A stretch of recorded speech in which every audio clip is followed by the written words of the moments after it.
அதுக்குள்ள விடிஞ்சிருச்சா? என்ன இது?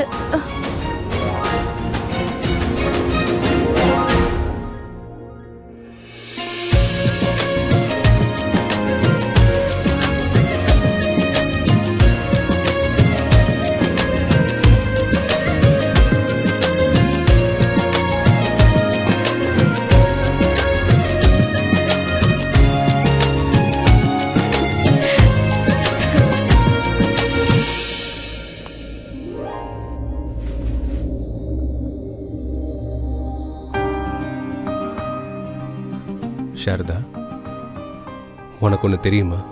நான் உன்னை முதலா பார்த்தேன்ல, அப்போ உன்னை எனக்கு சுத்தமாக பிடிக்கவே பிடிக்காது. நான் உன்னை ரொம்பவே வெறுத்தேன்.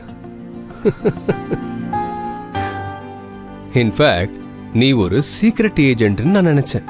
நீ என் ஃபேமிலிக்குள்ள புகுந்து ஏதோ ரகசியத்தை கலெக்ட் பண்ண வந்திருக்கேன்னு நினைச்சேன். எதிரி நாட்டோட சேர்ந்தவன் நினைச்சேன். ஆனா ரொம்ப தப்பா நினைச்சிருக்கல. உண்மை என்னன்னா, நானும் உங்களை பத்தி அப்படிதாங்க நினைச்சேன். நான் என்ன யோசிச்சேன்னா, நீங்களும் ஒரு சீக்ரெட் ஏஜென்ட்னு நினைச்சேன். நீங்க ஆர்மி ஆபீசர்னு சொன்னதெல்லாம் நான் நம்பவே இல்லை. நாடகம்தான். எனக்கு மட்டும்தான் உன்னோட மைண்டை நல்லா ரீட் பண்ண தெரியும்னு நினைச்சேன். ஆனா என்னை விட அழகா என் மைண்டை நீ ரீட் பண்ணிட்ட. ஆனா நான் இன்னைக்கு என்னை பத்தின எல்லா உண்மையும் சொல்ல போறேன் சாரதா. ஏன்னா நம்ம 2 பேரும் இன்னைக்கு ஒரு புது வாழ்க்கையை ஆரம்பிக்க போறோம். ஒரு உண்மையான வாழ்க்கை எப்ப ஆரம்பிக்கணும்னு உனக்கு தெரியுமா? முதல்ல லைஃப் பார்ட்னர் பொறுத்த முழுசா நம்பும் போது. அதனால நான் உனக்கு எல்லாத்தையும் சொல்றேன். நான் ஒரு ஆர்மி ஆபீசர் தான். ஆனா நான் அது மட்டும் இல்லாம இந்த தேசத்தோட அண்டர் கவர் ஏஜென்ட். அதனால தான் நான் உன் மேல ரொம்ப சந்தேகப்பட்டேன் சாரதா. அப்புறம் அதனால தான் நான் உன்னை கல்யாணமே பண்ணிக்கிட்டேன். உன்னை எப்பவுமே கண்காணிக்கணும்னு ஆசைப்பட்டேன். நான் ஐ எம் ரியலி சாரி. நான் நினைச்சதெல்லாம் தப்புன்னு ப்ரூவ் ஆயிடுச்சு. உன்னை கண்காணிக்க வந்தவன் காதல் வலையில எப்ப விழுந்தன்னு எனக்கே தெரியல. சத்தியமா தெரியல சாரதா. அது என்னன்னா, I really love you Saradha.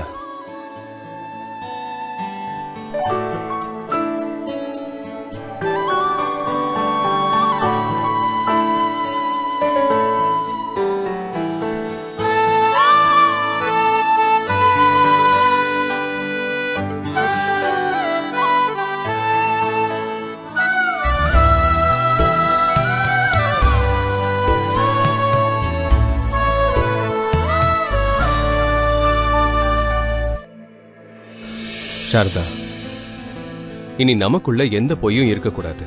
என்ன பத்தின உண்மையை நான் உன்கிட்ட சொல்லிட்டேன். ஆனா ஐ ப்ராமிஸ் யூ சாரதா, இதுக்கு அப்புறமா நான் உன்கிட்ட எதையுமே மறைக்க மாட்டேன். நீயும் என்கிட்ட எதையுமே மறைக்க மாட்டேன்னு நம்புறேன். என்ன பத்தி நீ இப்போ முழுசா தெரிஞ்சுக்கிட்ட. அதே மாதிரி உன்னை பத்தியும் நான் இப்போ முழுசா தெரிஞ்சுக்கிட்டேன்.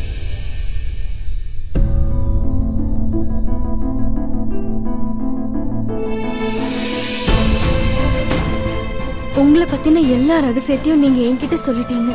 நானும் ஒரு நாகினிங்கிற விஷயத்த உங்ககிட்ட சொல்லணும்னு தான் நினைக்கிறேன்.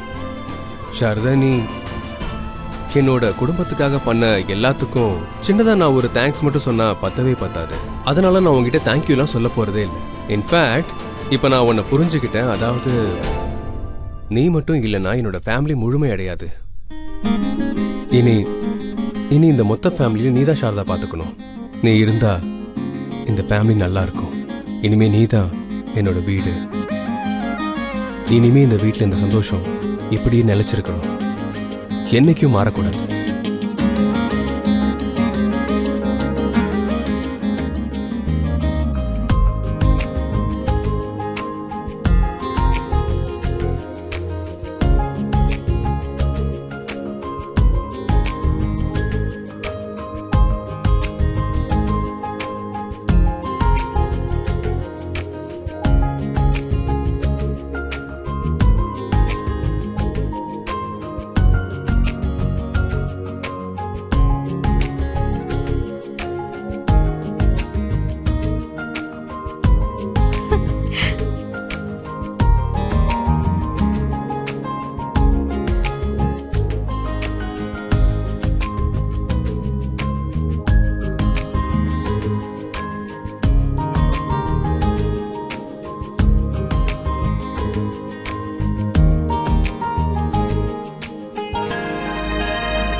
Yeah okay fine, thank you so much.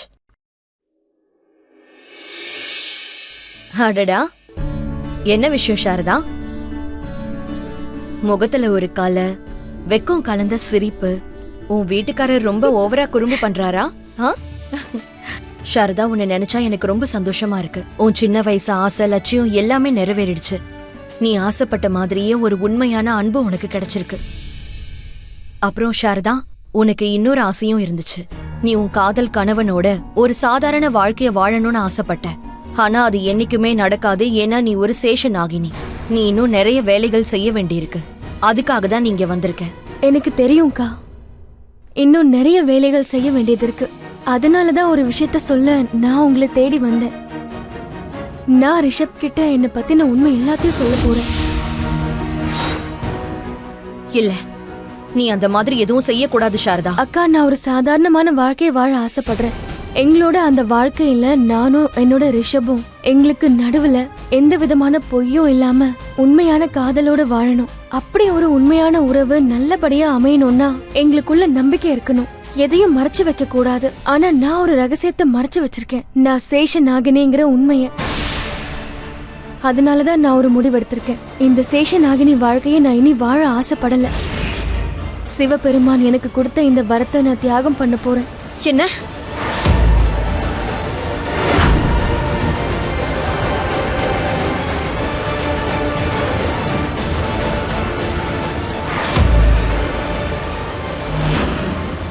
ஆமாக்கா, நான் எல்லாத்தையும் தியாகம் பண்ண போறேன். நான் ஒரு நாள் ஒரு ஆண் தேவதைய பார்த்தேன்னு உங்ககிட்ட சொன்ன இல்லக்கா, இந்த புக்க கூட அவர்தான் கொடுத்தாரு. இங்க பாருங்க, இந்த புக்ல போட்டிருக்காங்க, நாகர்கோயில்ல இருக்கிற நாகராஜா கோயில்ல பௌர்ணமி அன்னைக்கு முழு மனசோட சிவனை நினைச்சு கடும் தவம் புரிஞ்சோன்னா அவர் சேஷ நாகினியோட பிரார்த்தனைய ஏத்துப்பாராம். எல்லா சக்திகளையும் திரும்ப வாங்கிடுவாராம். உனக்கு என்ன பைத்தியம் பிடிச்சிருக்கா சாரதா? இப்ப நீ சொன்ன மாதிரியே செஞ்சனா அதுக்கப்புறம் உன்னோட சக்திகள் எல்லாம் திரும்ப போயிடும். ஆனா ஒண்ணு மட்டும் ஞாபகம் வச்சுக்க, இப்ப மட்டும் உன்னோட சக்திகளை நீ கொடுத்துட்டா அதுக்கப்புறம் அது உனக்கு எப்பவும் கிடைக்காது. அதுக்கப்புறம் உன்னால சேஷநாகினியா ஆக முடியாது. அதுக்கப்புறம் உன்னால ஒரு சாதாரண மனுஷியா தான் வாழ முடியும். அதெல்லாம் எனக்கு தெரியும். எனக்கும் அதுதான் வேணும். ஒரு சாதாரண வாழ்க்கைய நான் ரிஷபோட வாழணும். நான் அவர் மேல உயிரே வச்சிருக்கேன். அதோட எங்க உண்மையான அன்பு இருக்கோ அங்க எந்த விதமான ரகசியமும் இருக்காது. ஒருவேளை ரகசியம் இருந்தா அங்க உண்மையான அன்பு இருக்காது. அதனால ஒருவேளை என்னால ரிஷப் கிட்ட நான் ஒரு சேஷநாகினிங்கிற உண்மையை சொல்லலைன்னா நிம்மதியா இருக்க முடியாது. அதனால இப்ப எனக்கு 2 வாய்ப்பு தான் இருக்கு. ஒன்னு, ரிஷப் கிட்ட என்னை பத்தின எல்லா உண்மையும் சொல்லிடுறது. இல்லனா நான் என்னோட சேஷநாகினிங்கிற வரத்தை தியாகம் பண்றது. இது உனக்கு ரொம்ப பெரிய ஆபத்தா மாறிடும். அந்த ப்ரொஃபசர் சொன்னாரே, அது உனக்கு ஞாபகம் இருக்கா இல்லையா? ரொம்ப பெரிய ஆபத்து இப்ப உன்னை நோக்கி வந்துகிட்டு இருக்கு சாரதா. உன்னோட சக்திகள் உன்கிட்ட இல்லனா அப்புறம் அந்த ஆபத்தை நீ எப்படி எதிர்த்து போராடுவ? சிவபெருமானோட வரத்தை நீ அவ்வளவு சீக்கிரமா விட்டு கொடுத்துருவியா? ரிஷபோட அன்புதான் அந்த சிவனோட வரும். அவரோட காதலோட வாழணும்னு ஆசைப்படுறேன். சாரதா, ஒருவேளை உன்னை பத்தின உண்மை தெரிஞ்சதுக்கு அப்புறம் நீ உன்னோட சக்திகளை தியாகம் பண்ணதுக்கு அப்புறம் ரிஷப் உன்னை ஏத்துக்கலனா அதுக்கப்புறம் நீ என்ன பண்ணுவ? நீ உன்னோட சக்தியை மட்டும் இல்ல ரிஷபையும் இழந்துருவ. அக்கா, தலையெழுத்துல என்ன இருக்கோ அதான் நடக்கும். தலையெழுத்துல எழுதியிருக்கிறத உங்களாலையும் மாத்த முடியாது, என்னாலையும் மாத்த முடியாது. நாளைக்கு தான் பௌர்ணமி ராத்திரி. நாளைக்கு நடு ராத்திரி நிலவோட ஒளி சிவப்பாகும் போது நான் என்னோட சக்திகளை தியாகம் பண்ணிடுவேன்.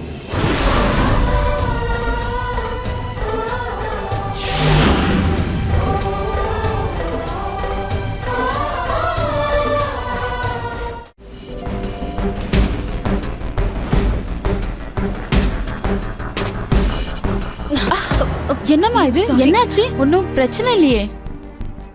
இல்ல. சரி, இங்க பாரு. சாரதா எங்க இருக்கான்னு தெரியுமாமா? நான் அவளை பார்க்கணும்.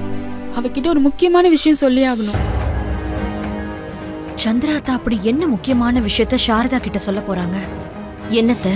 என்ன விஷயம்? இங்க பாருமா, சாரதா இங்க நடக்கிற எல்லா பிரச்சனையும் தீர்த்து வச்சுட்டா. அரக்கர்களையும் கொன்னுட்டா. ஆனா ஒண்ணு மட்டும் இங்க மிச்சம் இருக்கு. அத பத்தி அவ கண்டிப்பா தெரிஞ்சுக்கிட்டே ஆகணும். அது என்ன விஷயம்? யார பத்தி அத்த? ரிஷபோட பிறப்ப பத்தி. நான் அதை அவகிட்ட சொல்லி ஆகணும். அத்த, இப்போ சாரதா ரொம்பவே டென்ஷனா இருக்கா. அவளுக்கு சொன்னா புரியாது. நீங்க என்கிட்ட சொல்லுங்க. இல்ல, நான் இந்த விஷயத்த சாரதா கிட்ட தான் சொல்லணும்.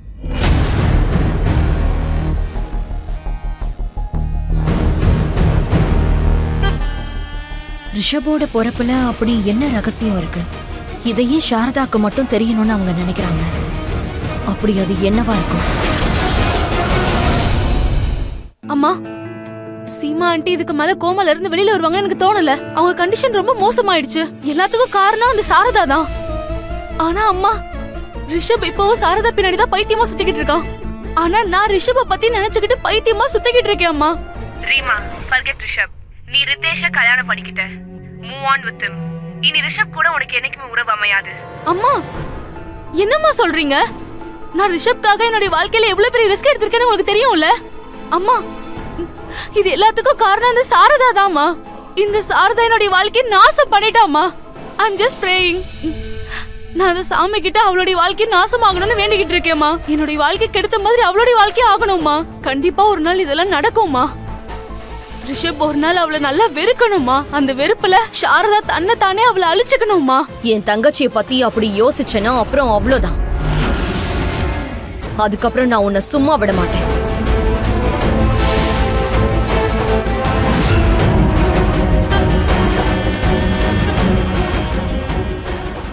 சாரதா எனக்கு தங்கச்சி மாதிரி. அவளை ஏதாவது பண்ணணுங்கிற ஏதாவது தப்பான எண்ணம் உனக்கு வந்ததுன்னா அதுக்கப்புறம் நான் உன்னை கண்டிப்பா விட மாட்டேன்.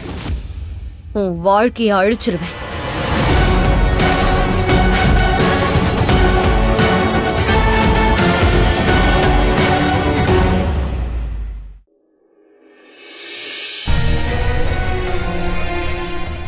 நாளைக்கு நான் என் சக்திகளை தியாகம் பண்ணிடுவேன் சிவபெருமானோட அருளால.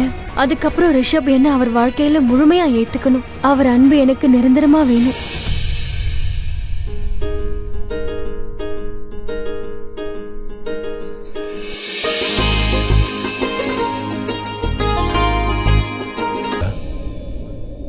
நாளையிலிருந்து என்னோட ஆர்மி டியூட்டி திரும்பவும் ஆரம்பிக்க போகுது. அதுக்கப்புறம் நாள் முழுக்க வேலை வேலை. நம்மகிட்ட இருக்கிறது இன்னைக்கு ஒரே ஒரு ராத்திரி தான். அதை நம்ம முழுசா என்ஜாய் பண்ணலாம். ரிஷப், நான் உங்ககிட்ட ஒரு விஷயம் சொல்லி ஆகணும். என்ன சொல்லணும்? நாளைக்கு ராத்திரி பௌர்ணமின்னு தெரியும்ல. இந்த பௌர்ணமி 100 ராத்திரிக்கு ஒரு முறை தான் வரும். நாளைக்கு நில ஒளி சிவப்பாயிடும். அந்த அபூர்வ பௌர்ணமி நாள் அன்னைக்கு நான் ஒண்ணு பண்ண போறேன். என்ன பண்ண போற நீ? நாம ஒண்ணு சேர்றதுக்கு முன்னாடி உங்ககிட்ட ஒரு விஷயம் சொல்லணும். என்ன சொல்லணும்? என் வாழ்க்கையோட ரொம்ப பெரிய உண்மை.